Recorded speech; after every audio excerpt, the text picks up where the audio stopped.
Здравейте, драги зрители на eSports България. Завръщаме се директно от Royal Arena в Копенхаген, Дания. Както виждате, продължаваме да се опитваме да ви предоставяме колкото се може по-интересни и по-ексклюзивни интервюта с някои от най-разпознаваемите имена в датския Counter-Strike, като в този случай до мен е една от, меко казано, легендите всъщност в историята на датския Counter-Strike. Човека, който е най-младото Major MVP до този момент в историята, който макар и да не играе активно вече, продължава да остава в историята на датския Counter-Strike като един човек, към когото всички имат изключително много уважение и когото Дания изключително много тачи и обича. Става въпрос за Kjaerbye. От тук нататък минаваме, разбира се, на английски за интервюто. Kjaerbye, my friend, thank you for joining me. It's been great. So, first things first, before I ask you about the show match, because you were able to rock the scene a little bit, rock the stage, but first CS2 Major, first major in Denmark. This one must be feeling special even though you're not playing anymore, right? Yeah, I was happy just to be briefly on stage, even though it was a show match, because this is something I had been dreaming about since I was a kid. First of all, to play in a major. I have done that, but I have never played in a major in Denmark before, so to see the turnout here in Copenhagen, 16,000 fans, the atmosphere is amazing. We are going to have an amazing grand final with a Danish player, so I'm just happy to be a little part of this and be here to watch the games. Yeah, I mean, first of all, a lot of people called you out for being a sweat on stage in a show match because you kind of run over those ecstatic boys, but you know, I guess showing them the hierarchy, so to speak, showing them who's boss. But was it special for you to just walk out in front of that crowd? Because obviously it's Copenhagen, obviously it's Denmark. Even though it's not an official game, it must be a special feeling that you have in your heart, and it kind of throws you back. Maybe we had a similar chat to Pasha yesterday, and he told us that even though he's not competing anymore, every time he steps a foot on the stage, he just feels the adrenaline rushing back. Did you get that same feeling? Yeah, it was. It's like amazing to walk out on stage because it gives me a lot of flashbacks to old times, and now I'm living a much different life from when I was professional top player many years ago. So, like the fact that walking out on stage, national anthem started by Kjaerbye in the whole crowd, and him giving me a shout out in front of the crowd gave me goosebumps. So I'm just really grateful for that, and it was just amazing, and I'm really happy right now. You did say that you're living an entirely different lifestyle compared to a couple of years ago.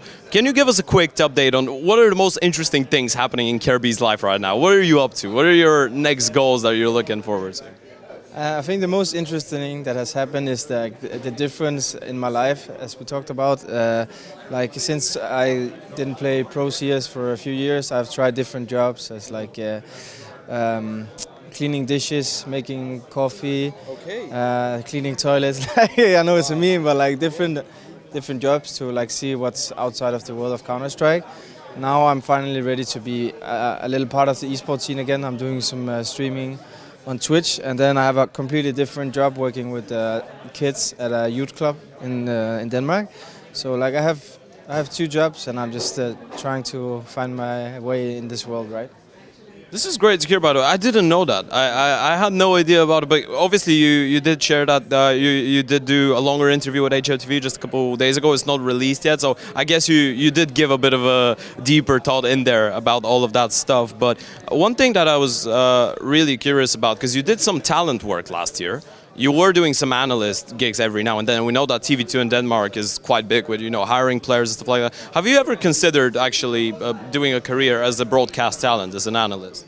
As I have tried both in international broadcast and in Danish television, and I think I like being an analyst, but I like being the mixed role of broadcasting and analyzing, because I think it's nice to do a whole match as an expert, and the fact that's much easier in Danish. I'm feeling that it would take a lot of training to be good internationally in an English analyst desk environment. I think it was really fun to try, but it's definitely something, if I was to do it, I was gonna go all in, and that's it was fun to try, but I don't think it's 100% that way. I will not go in the direction of pimp in terms of the analyst desk, but to do it now and then and practice it a little bit would be fun, Yeah.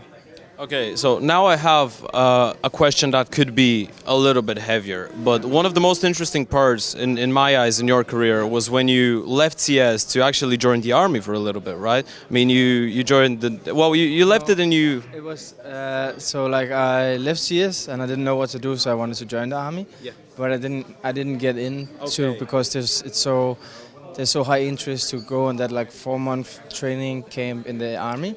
So like I never got in, and then was when I was like, okay, then I don't know what I'm gonna do. So I started coming in really good physical shape, and I started like making a motivation in my head of becoming a pro CS player again. And then I ended up trying that for a few months in Endpoint. Yeah. But you did go through the training, right? It was pretty intense courses to try and get in there. So the thing that I want to focus on is making the decision to want to get into the army, right? After quitting CS, mentally, was it just that you're going through a pretty tough spot maybe in your career and life, and you wanted to experience some kind of a change, or it was something else? I think I have definitely worked hard since I was young in terms of CS, but that was also kind of a dream of mine, so it didn't always feel like I was working that hard. But not knowing which direction I should go after quitting CS, I think I lack some discipline, I lack some purpose in my life, and I think then it's good to join the army or other kind of training where it's just like you have to do what they say. And I think I needed a break from like thinking all the time about like, okay, where am I heading? Like what job should I take? What's my new goal and dream? So that was why I was like wanting that challenge to go in the army. Yeah.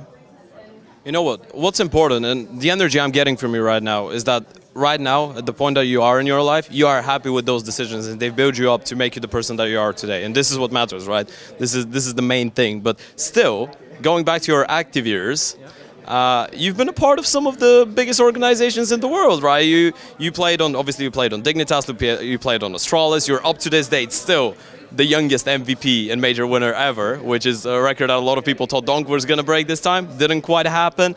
But is that your favorite thing when you think about your career? Like, if you had to pick a career highlight, would it be that winning moment in Atlanta, or would it be something else? So like my youngest MVP major winner title, I think it's my biggest blessing and my biggest curse in a sense, because like achieving that in such a young age made me not able to motivate myself again.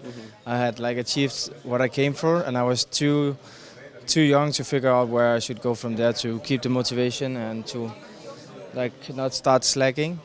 So I think to this day, like walking here on stage and being like getting hype from the crowd for something I did on one day 7 years ago is a bit weird. It's really nice, but I think like I'm still trying to just smile about it. I'm grateful that it happened in my life, that I won a major. I'm proud of it, you know, but it's like I'm more proud of like like the person I'm trying to become and what I like, yeah, the person I've become, because to me that is it's like it's crazy what pro athletes, esports players can achieve, but the most important thing is, of course, to like be a good person in my eyes. Yeah. So this is the message that you would give to the younger generation of players, like the young superstars, the Dongs, the Zontixes, the people that are just getting into pro CS and are achieving great things early on. Yeah, I would recommend them to just keep humble and make sure that you can still be yourself, like with your family. Like you don't have to act to be something you're not. Like you don't have to think like you're the king of the world at 18, even if you are really good at something. You still need to be a humble guy and be honest, and it's really important to be able to switch in and out of that role. And that's the hard part, is like all these tournaments, it's hard to relax and not having to prove yourself all the time. So yeah, that's my advice. Okay, but in the end of the day, we are gathered here for the most prestigious Counter-Strike event. It's the best time of the year, right? Well, one of two, now that we have two majors once again. It's the best. It's Copenhagen. Yeah, it's Copenhagen, so it's the best automatically. So, there is a bit of an interesting storyline coming in now. So obviously, you are an ex-FaZe player.